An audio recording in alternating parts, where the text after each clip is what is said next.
Listo, no es nada más. Vamos a iniciar con el itinerario número 4. Permítanme un momento acá. Ya les comparto pantalla.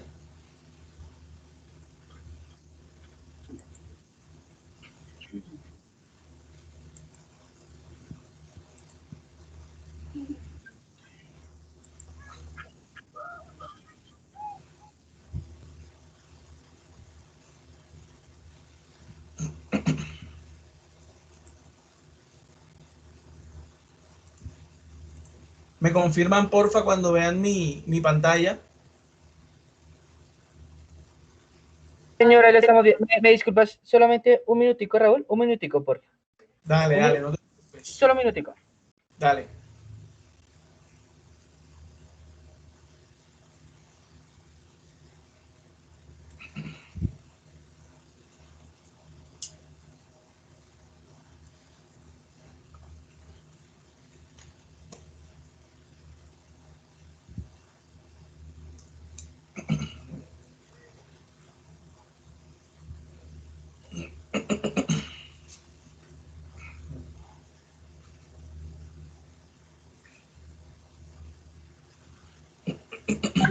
Gracias, Raúl, muy amable, qué pena contigo. Dale, dale, no te preocupes. Bueno, como les comentaba, en la noche de hoy, pues les estaré hablando o les estaré impartiendo el itinerario número 4, que se titula Conociendo la cadena de valor Banti. ¿Correcto? Entonces, necesito que estén muy juiciosos, muy atentos, en silencio, escuchando.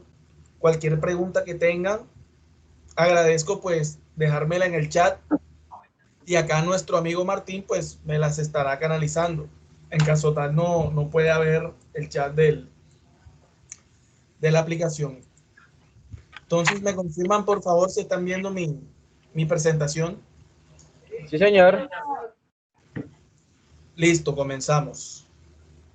Conociendo la cadena de valor Banti.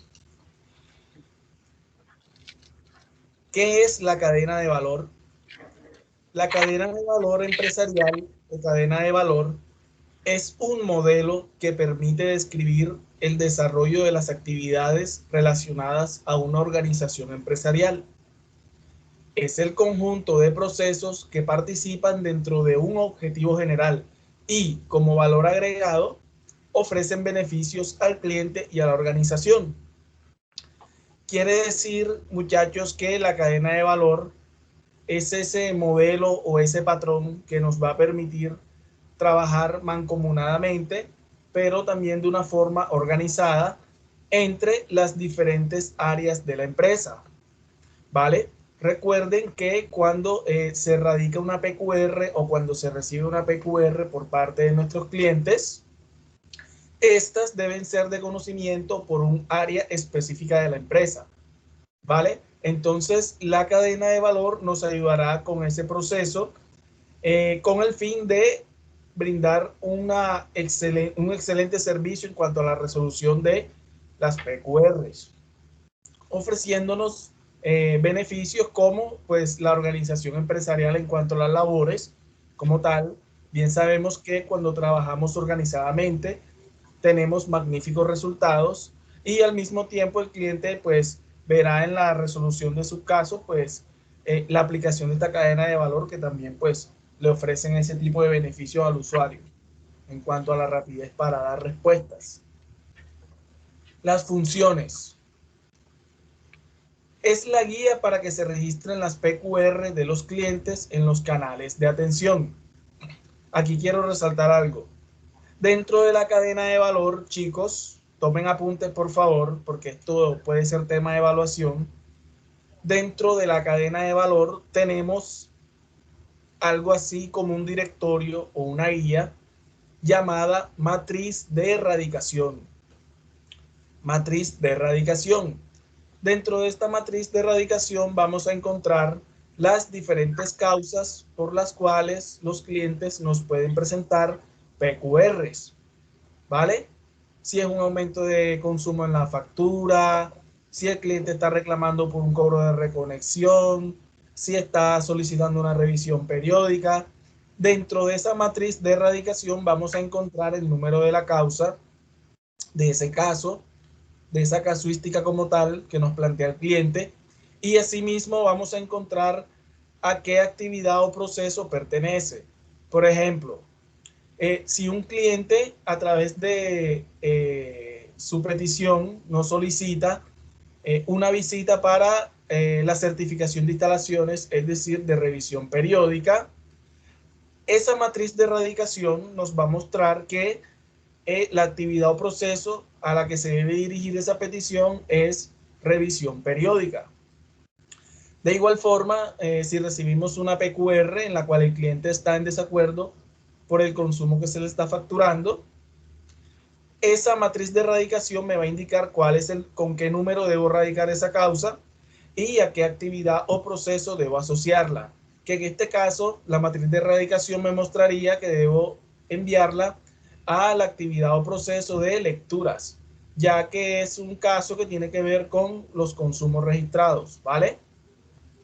Entonces tengan presente, dentro de la cadena de valor existe la matriz de erradicación que tiene como función ser la guía para que se registren las PQR de los clientes en los canales de atención. Las PQR se encuentran asociadas a cada proceso de la cadena de valor para que cada área lo solucione. Lo que les comentaba. Permite identificar oportunidades de mejora y fortalezas en cada uno de los procesos de la cadena de valor. Quiere decir que esta matriz de erradicación nos dirá con el tiempo si debemos mejorar algún proceso como tal en alguna de las áreas, ¿vale? La idea es mejorar cada día y también detectar las fortalezas de cada una. Están clasificados en peticiones, quejas, solicitudes y recursos. Dentro de esta matriz de erradicación vamos a ver los diferentes requerimientos de nuestros usuarios, ¿sí? Que van a estar clasificados en peticiones, quejas, solicitudes y recursos, ¿correcto?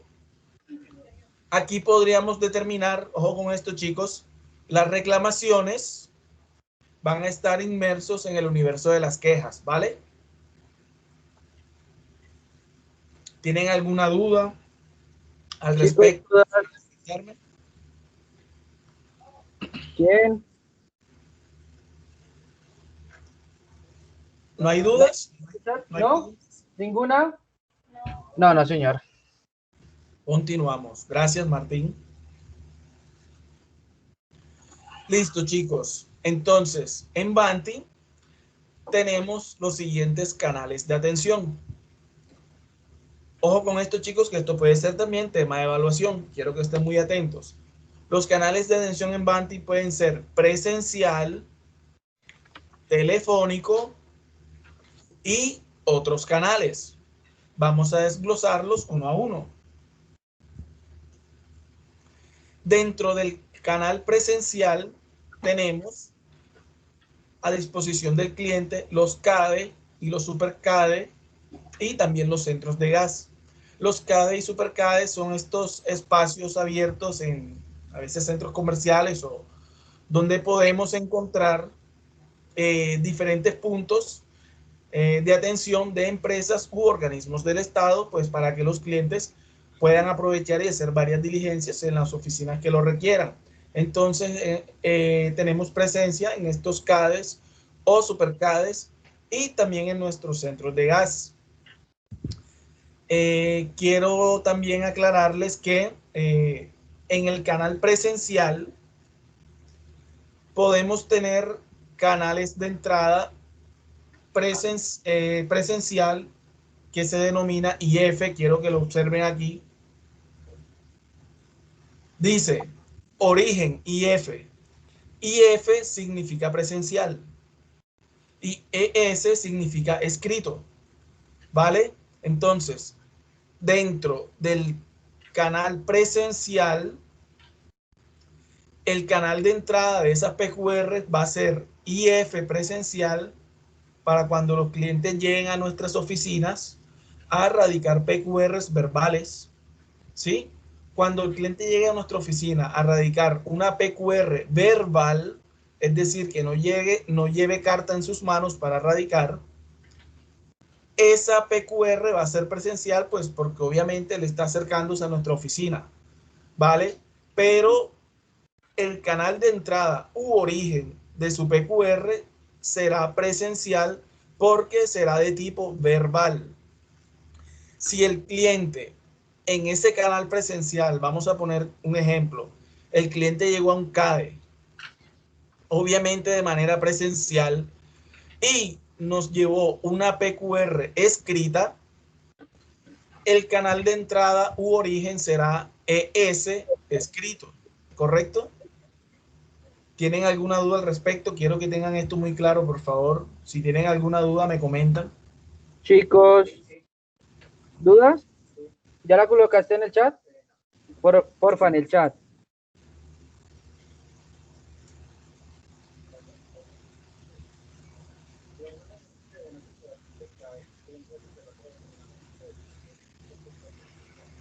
Para poder colocar algún tipo de reclamación, queja o petición, ¿se debe por medio de alguna cita o simplemente dirigirse, por ejemplo, al Supercade, Raúl? No, el cliente pues puede acercarse en los horarios de atención, ¿sí? Cada centro de gas, cada Supercade tiene establecidos sus horarios de atención, de los cuales ustedes tendrán conocimiento en la base de datos que manejamos, documental. Ustedes ahí podrán consultar los horarios de atención de cada CADE, Supercade, centro de gas, etcétera, para que el cliente pueda acercarse sin previa cita a hacer cualquier requerimiento que necesite, ¿vale? Listo. Vamos con el canal de atención telefónico. El contact center es uno de los principales canales de comunicación con nuestros clientes. En el canal de entrada telefónico o a través de nuestro contact center, el origen o canal de entrada de esa PQR será obviamente telefónico. Telefónico es TF. Canal de entrada telefónico TF. Y también se pueden presentar dentro del canal de entrada telefónico el origen dentro del canal de atención telefónico, se puede presentar una PQR de origen o canal de entrada escrito, ¿vale? Pero esto únicamente aplica para fax. Como ustedes saben, pues esto la verdad ya casi muy poco se usa, por decir que ya no se usa, ¿sí? Entonces, más que todo, en el canal de atención telefónico vamos a tener PQRs con origen U o canal de entrada TF telefónico. Tengan en cuenta estas abreviaturas o siglas, ¿vale? Porque pueden aparecer en la evaluación. Continuamos. Otros canales. Ten en cuenta que nuestros clientes pueden acceder a sede administrativa o canales virtuales. Dentro de los canales virtuales tenemos la oficina virtual, las redes sociales, el email y el WhatsApp, ¿correcto? En la sede administrativa vamos a tener PQRs con canal de entrada u origen escrito, ES. Y dentro de las redes sociales, email, también vamos a tener PQR con canal de entrada escrito. Para la oficina virtual vamos a tener, o lo que se considera la atención en la oficina virtual, la vamos a tomar como presencial, IF, ¿vale? Listo. Ahora, chicos, vamos a adentrarnos en lo que son los procesos que se llevan a cabo en la resolución de las PQRs. Quiero que estén muy atentos a este material porque esto sí, con seguridad, es tema de evaluación. Es algo muy sencillo, pero pues quiero que no pierdan de vista la información. Entonces, dentro de la cadena de valor de Banti, tenemos los siguientes procesos. Preventa, venta e instalación del servicio. Esto es algo que ya yo les habíamos tratado, chicos, en el itinerario 1. La preventa, venta e instalación del servicio o proceso de alta se lleva a cabo cuando se hace la solicitud de un servicio nuevo. Se explica el paso a paso de la instalación individual del cliente, la contratación, finalización de la obra y la entrega de la documentación. Es ese proceso cuando el cliente está interesado en adquirir su servicio de gas natural y se cumple todo el proceso hasta que finaliza con la instalación del mismo.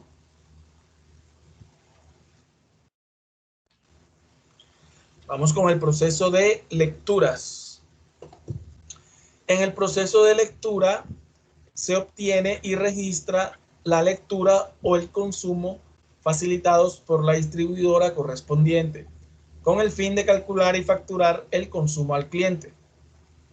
Entonces, este proceso de lecturas, digamos que es uno de los que más se da, porque para nadie es un secreto que en mayoría la gente, pues, siempre tiende a reclamar por lo que tiene que ver con consumo, ¿correcto? Entonces, mire la importancia de esta actividad o proceso, y de aquí depende el siguiente proceso, que es el de facturación. Facturación.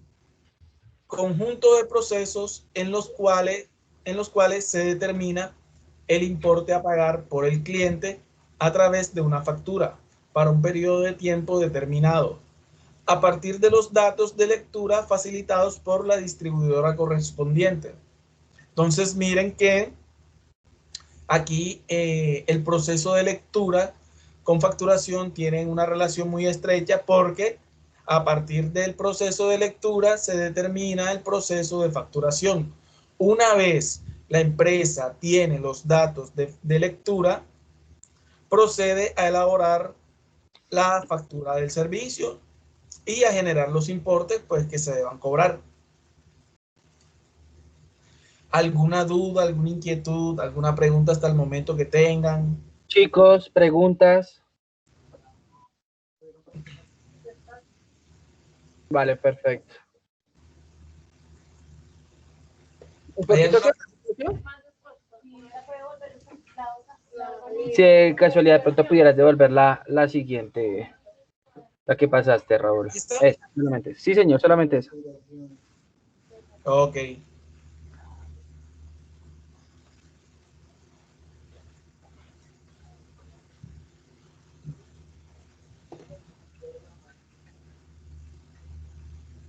¿Listo, chicos?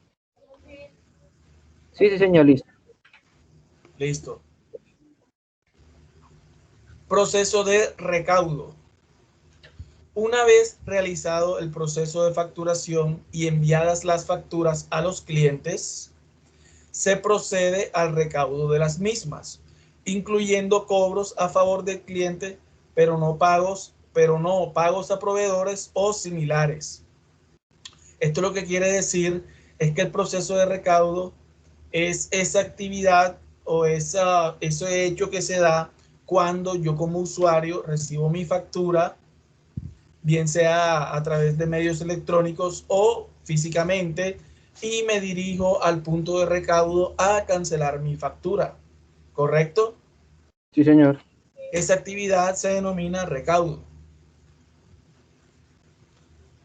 Cobro. Tengan muy en cuenta estos términos de cobro y recaudo, porque a veces solemos confundirlos y quiero que después los tengan muy claros. El proceso de cobro o proceso de gestión de cobro se lleva a cabo cuando el cliente incurre en impago de los importes presentados en su factura y posteriormente se pasan a cobro en el plazo establecido. Entonces, cobro es cuando una vez vencida la factura, yo no la pagué, se me venció el tiempo o periodo oportuno de pago y nunca me acerqué a cancelar mi servicio. Ahí empieza el proceso de cobro, ¿vale? Que es cuando realizamos llamadas a los clientes para que se acerquen a realizar los pagos para que no incurran en causal de suspensión. La revisión periódica obligatoria, de la cual también hemos hablado en ocasiones anteriores, es el conjunto de actividades que garantizan la correcta utilización de las instalaciones ubicadas en los predios, centros de medición y gasodomésticos, de manera segura y en cumplimiento de la normativa técnica vigente. Entonces, digamos que por ley, por lo menos cada 5 años, la empresa debe efectuar la revisión periódica de las instalaciones internas, ¿sí? Y el usuario, como ustedes bien lo saben, dentro del contrato de condiciones uniformes, tiene la obligación o el deber de permitir que se realice la respectiva revisión obligatoria para efecto de certificarlas. En el caso, pues, que cumplan con la normativa técnica vigente, y en el caso que no cumplan, el cliente debe permitir la reparación de estas instalaciones internas que tengan algún tipo de defecto para posteriormente realizarle una nueva revisión y poder certificarlas y asegurar la prestación continua del servicio y de una manera segura. Actuaciones en domicilio. Son esas solicitudes del cliente que requieren intervenciones en el centro de medición y en las instalaciones de punto de suministro que actualmente se encuentra en servicio. Entonces, les pongo un ejemplo. Un determinado cliente se encuentra remodelando su vivienda y dentro de esa remodelación el cliente va a rodar o va a cambiar, digamos, a adelantar unos metros o algunos centímetros la pared de la fachada. Ustedes saben que por lo general los centros de medición están instalados en la pared de la vivienda, de la fachada, ¿vale? En ese caso, si el cliente está remodelando su mueble y va a rodar o va a mover unos metros esa pared, necesita comunicarse con Vanti para que nuestros funcionarios se dirijan a su inmueble a realizar la reubicación del medidor, ¿vale? Esa sería una solicitud de actuación en domicilio, porque necesitamos ir hasta su domicilio, previa solicitud del cliente, a realizar el traslado de ese medidor hacia la nueva pared. Pregunta, ¿Correcto? Sí, adelante. y si llegando el caso que no lo informe, que lo pueda hacer él solo, ¿qué pasaría ahí? Recuerda que las instalaciones internas, al igual que el centro de medición, deben ser solamente manipulados por personal autorizado o experto, ¿sí? El cliente, digamos, puede recurrir a nosotros en el caso de el centro de medición, y en el caso de las instalaciones internas puede recurrir a firma instaladora que sea legalmente reconocida. Es decir, chicos, este tipo de trabajos, cuando se manipulan las instalaciones internas o el centro de medición, no se le puede encomendar a un tercero que no sepa el tema o que no tenga ningún tipo de certificación, ¿vale? En este caso, pues si el cliente no lo informa, no tendríamos manera de saberlo. Habrá gente, pues eso se da. Habrá gente que lo hace, chicos, no llaman a la empresa, sino que buscan a cualquier persona por ahí para que le haga el traslado del medidor, pero por seguridad no debe hacerse así, debe solicitarlo a la empresa para que personal certificado y autorizado haga la labor. Digamos que ese es el deber ser, ¿vale? Pregunta, dice Luisa Rodríguez, ¿cuánto tiempo tiene el cliente para efectuar las reparaciones indicadas en la RPO? Bueno, una vez cumplidos los 5 años, es decir, Cuando a ti te certifican tus instalaciones internas, vamos a suponer que a ti te certificaron el 6 de octubre de 2015. El 6 de octubre de 2015 te certificaron. 4 años y 7 meses después de esa fecha, a ti te empieza a llegar junto con tu recibo una notificación de que muy pronto se te va a vencer la certificación de instalaciones internas y que debes permitir la revisión periódica. A partir de los 4 años y 7 meses de tu certificación, ya te empiezan a llegar esas notificaciones, llega el funcionario del organismo de inspección y acreditación, hace la revisión periódica, ¿sí? Y en caso de encontrar defecto crítico, digamos que se emite una orden a nivel interno para que en los días posteriores una firma contratista se dirija al inmueble a realizar las reparaciones a las que haya lugar para certificar. Digamos que en ese lapso de los 4 años y 7 meses, a los 5 años, pues no hay un límite como tal en el que yo te diga que no, tiene que ser en 3 días, en 2 días, en un día, no, porque no ha alcanzado la vigencia de los 5 años, ¿vale? Se encuentra en ese rango. Pero lo más recomendable es hacerlo pues lo más pronto posible.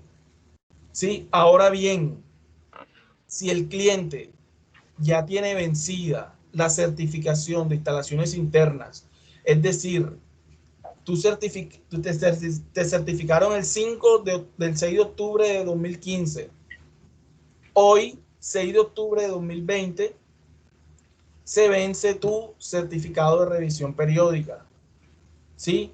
Tú estuviste recibiendo esa certificación de que pronto se te va a vencer la certificación, pero tú hiciste caso omiso y nunca permitiste que el funcionario hiciera la certificación de las instalaciones o la revisión periódica. Quiere decir que ya vencida la certificación, te encuentras en causal de suspensión. Si tú, vencido esos 5 años, nos solicita la revisión periódica y te encontramos defectos críticos y hay que reparar, obviamente la reparación debe ser inmediata. ¿Por qué? Porque ya está vencida la certificación, ya es para que el servicio esté suspendido. El funcionario va, te encuentra defectos críticos y como la certificación ya está vencida, lo más pronto posible, por no decir que inmediatamente, lo recomendable es que se te reparen esos defectos críticos y de la misma forma, de una forma expedita, se te pueda certificar la instalación interna para que no continúes en causal de suspensión. Okay. Quiero saber si quedó claro, si de pronto no entienden. Chicos, ¿quedó clara la respuesta? Bien, ahora, a raíz de lo que me estás comentando en este momento, ¿sí, Raúl? Sí. Quiero preguntarte esto. ¿El técnico encuentra alguna anomalía? ¿Cuánto tiempo tiene el cliente para hacer la reparación de esa anomalía? O sea, ¿qué tiempo estipulado tendría el cliente? Como te digo, eso depende también de si tienes vencida o no la certificación anterior, ¿vale? Es lo que te acabo de comentar. Correcto. Perfecto.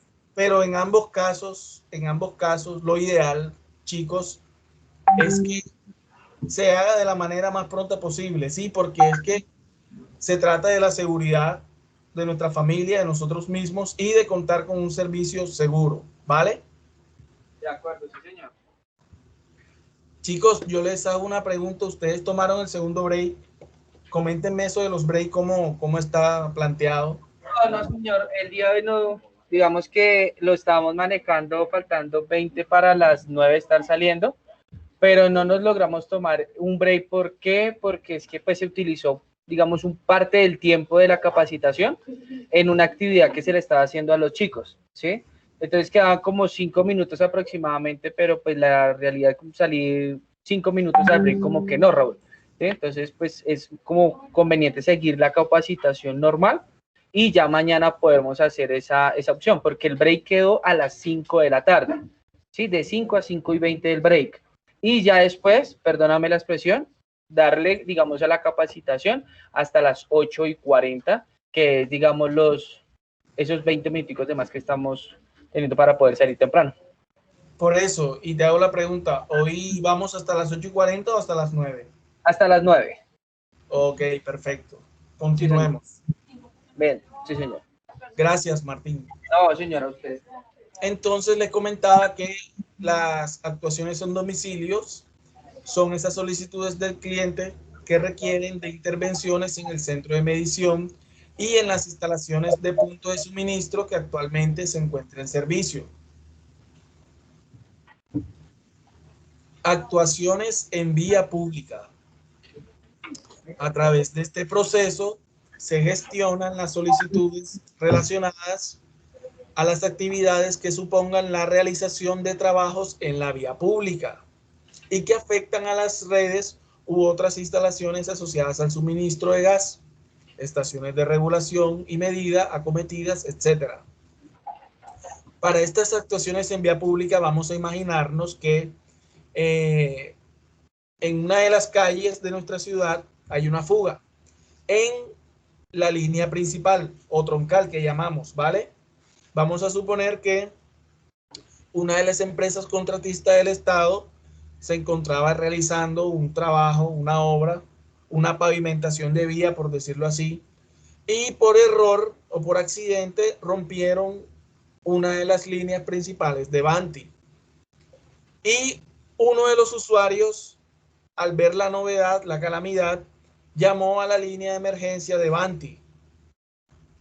Esta sería denominada una actuación en vía pública, ya que no se está realizando esta reparación en alguna casa o local o inmueble en particular, sino en la vía. Y esta novedad, esta fuga o esta ruptura de tubería en la línea principal afecta a los suministros de gas natural, las casas, los apartamentos, los comercios, los que tengan uso comercial, las panaderías, los restaurantes, ¿sí? Todos los usuarios del sector se van a ver afectados. Entonces, digamos que este ejemplo aplicaría para actuación en vía pública, ¿correcto? ¿Y quién respondería por esa parte? Es la pregunta que están haciendo, Raúl. Exactamente por qué parte. Por los O, daños.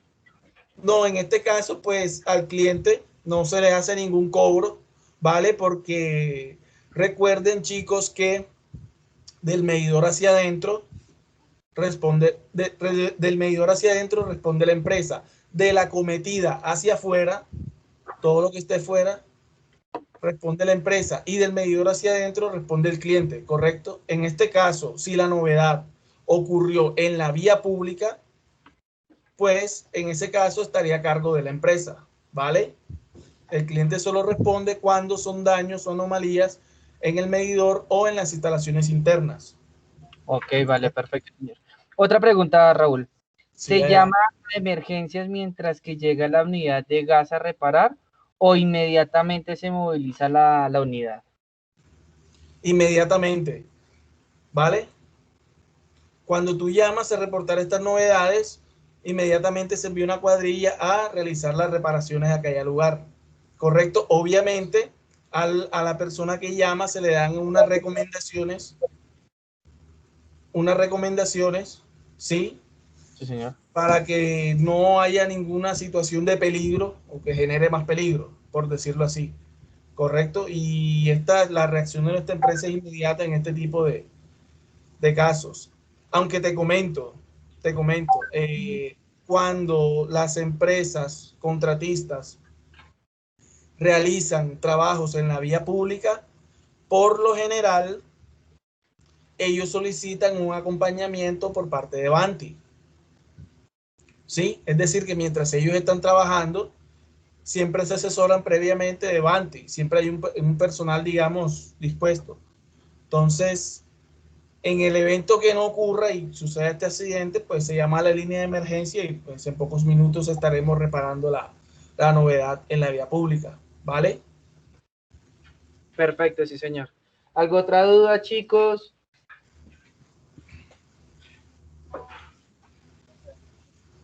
¿No? Listo, chicos. No, no, señor, sin pregunta alguna. Listo. Gracias, Martín. No, señor, con gusto. Sigamos con el proceso de gestión de fraudes y anomalías y regularización de clientes. Son todas las solicitudes relacionadas con denuncias de fraude por parte de otros clientes o con otras gestiones como desconexiones, reconexiones, cargos, etcétera.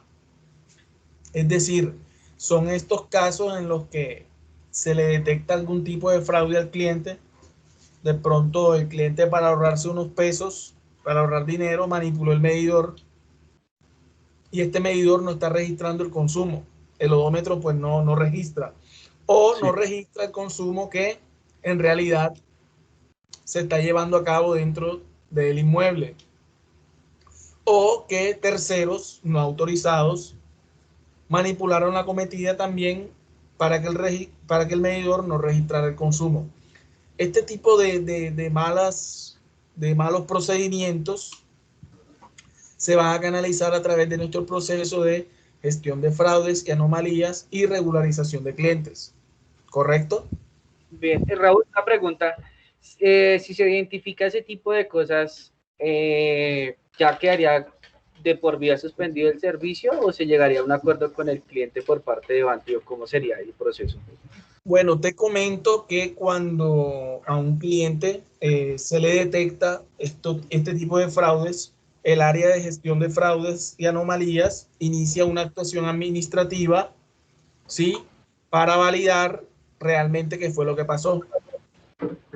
Esto a veces termina con la expedición de una factura a la que la gente llama una multa. No, es que, por ejemplo, los de Banti me pusieron una multa porque me encontraron un fraude en el contador.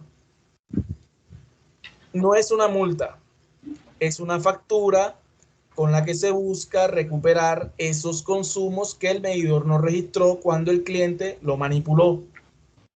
¿Vale?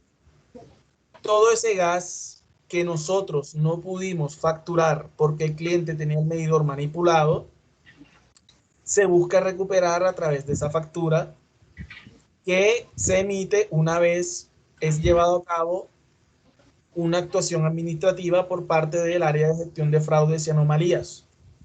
¿Sí? La gente le llama multa. La gente, tú escucharás en la calle, no, me pusieron una multa. Me pusieron una multa porque ellos dicen que me encontraron un fraude. No es una multa porque recuerden, chicos, que Banti es una empresa de carácter privado que presta un servicio público, pero que es una empresa privada, ¿sí? Y además, Banti no es autoridad competente para emitir multas, ¿vale? Entonces, simplemente que con esa factura se busca recuperar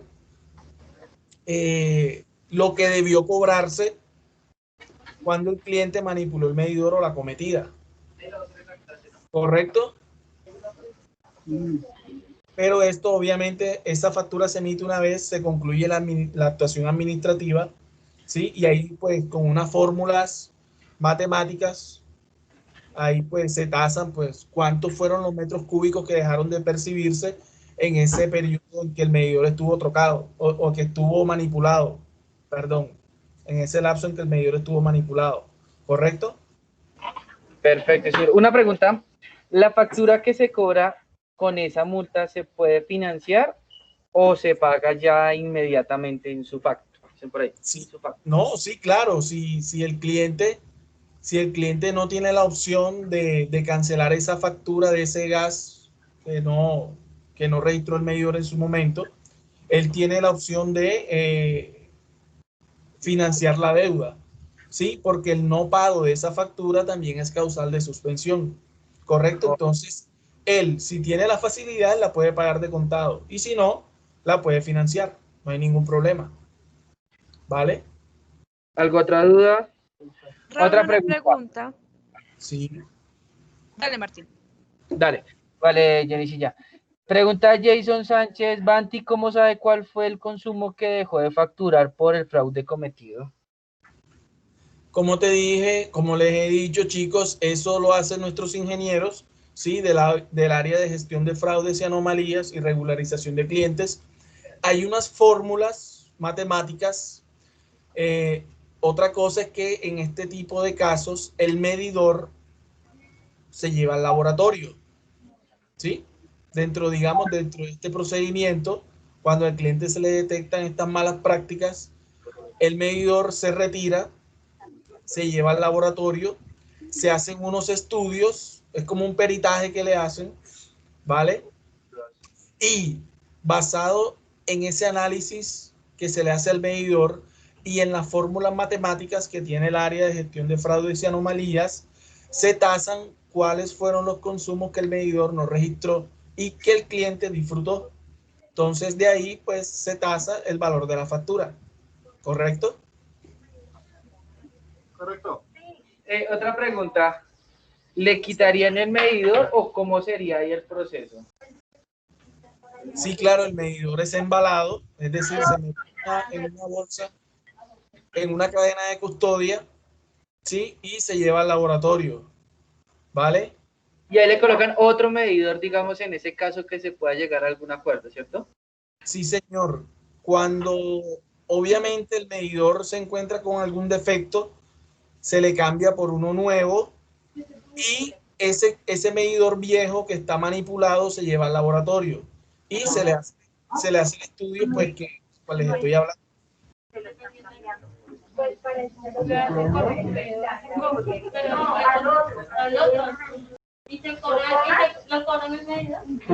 Cobrarían el medidor, ¿cierto, Raúl? Claro.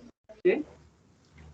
Dependiendo del resultado del peritaje que se le haga al medidor que acaban de ser materia de estudio en el laboratorio, si la causa de daño del medidor es atribuible al cliente, se le va a cobrar el nuevo medidor, ¿correcto?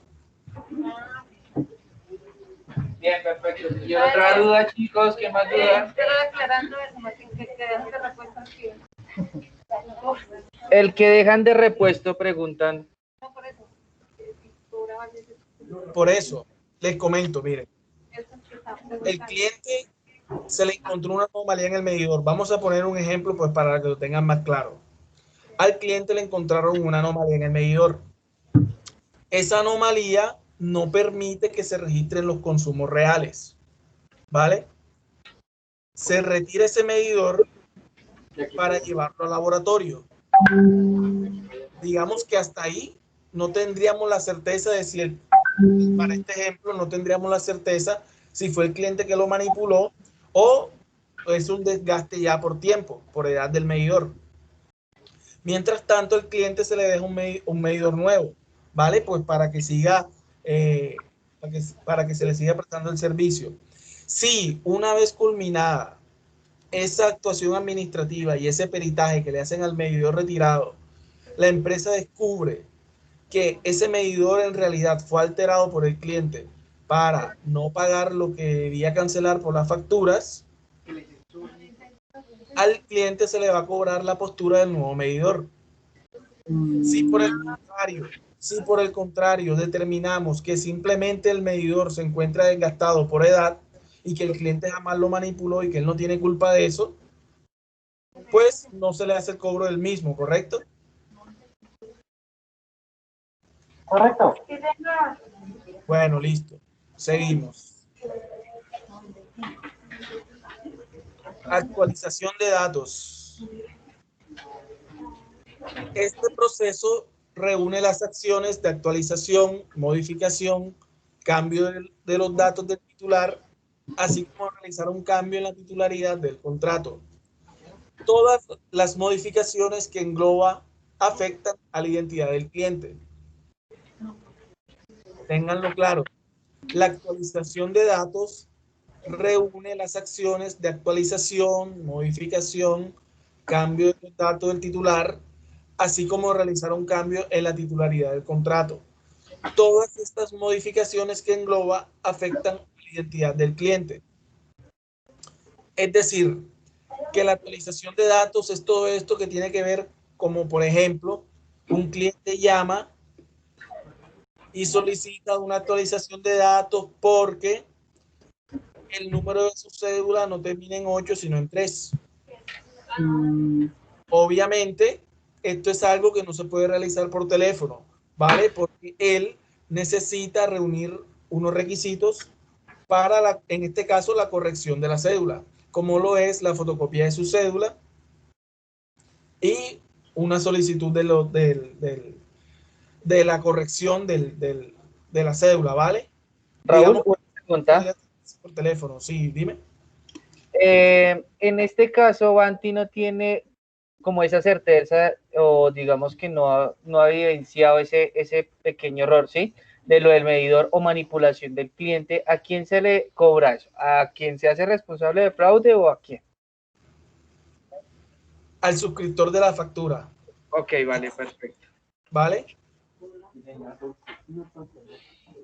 Por eso, chicos, cuando nosotros somos suscriptores, nuestro nombre aparece en la factura y es muy delicado. Esto suele pasar, se los digo porque son cosas que uno vive cuando tenemos inmuebles y los arrendamos. A veces los arrendamos a personas que no tienen buenas prácticas, ¿sí? Entonces hacen sus cosas en los contadores, luego se van y el suscriptor o propietario es al final quien queda afectado. Entonces, por eso siempre se recomienda las buenas prácticas y recordarle siempre a los clientes la responsabilidad que tienen al, pues, tener el centro de medición en sus casas, al cual le deben dar buen uso y que solo debe ser manipulado por personal autorizado. Entonces, estábamos en la actualización de datos. Les decía que la actualización de datos es todo lo que tiene que ver con los cambios de datos del titular, con las modificaciones, con las correcciones que se hagan de los datos de ese titular. Por ejemplo, si mi cédula en la base de datos de Banti aparece terminando en 8, pero no termina en 8, sino en 3, yo me acercaré a Banti, porque eso es algo que tiene que ser presencial, con la documentación respectiva para que me arreglen o corrijan el número de la cédula. Pregunta, Raúl, ¿para la actualización de datos se debe hacer de forma presencial o por filtros de seguridad en algún tipo de llamada? ¿Qué es lo que están preguntando? En lo que tiene que ver con actualización de datos, esto siempre será presencial, porque en llamadas tenemos algunas limitaciones y es que no tenemos acceso a los documentos del cliente, ¿vale? Entonces, si el cliente se acerca a nuestro punto presencial, él puede realizar una solicitud, por ejemplo, voy a poner un ejemplo, una solicitud verbal en nuestro centro presencial de cambio de datos del titular. Él lleva su cédula, la copia de la cédula, lleva el certificado de libertad y tradición. Sí, nosotros validamos ahí en el punto presencial que todo está correcto, que todo concuerda.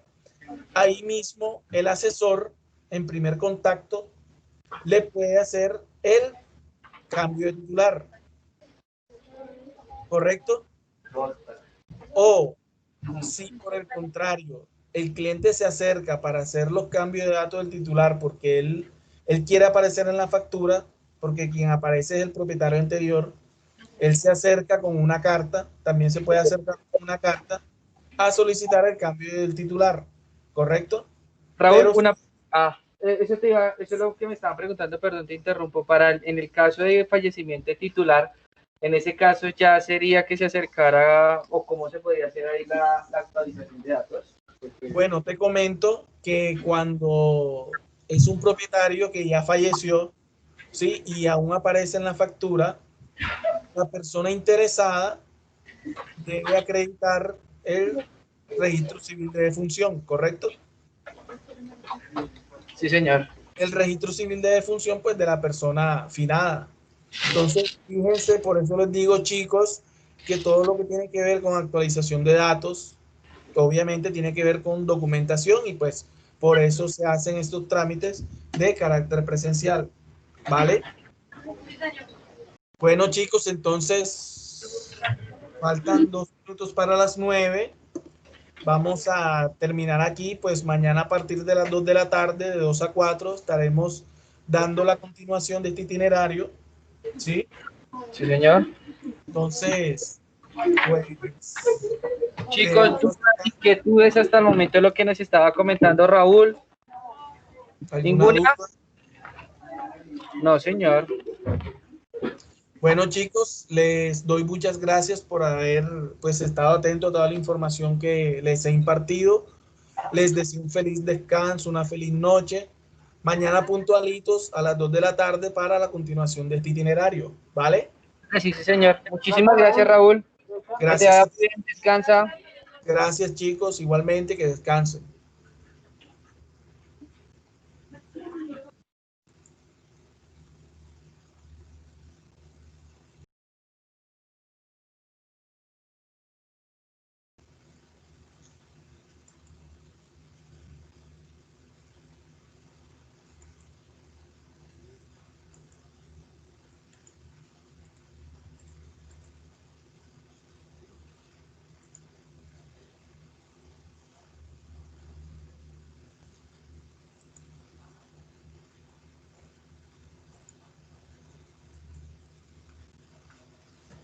Sí, está bien.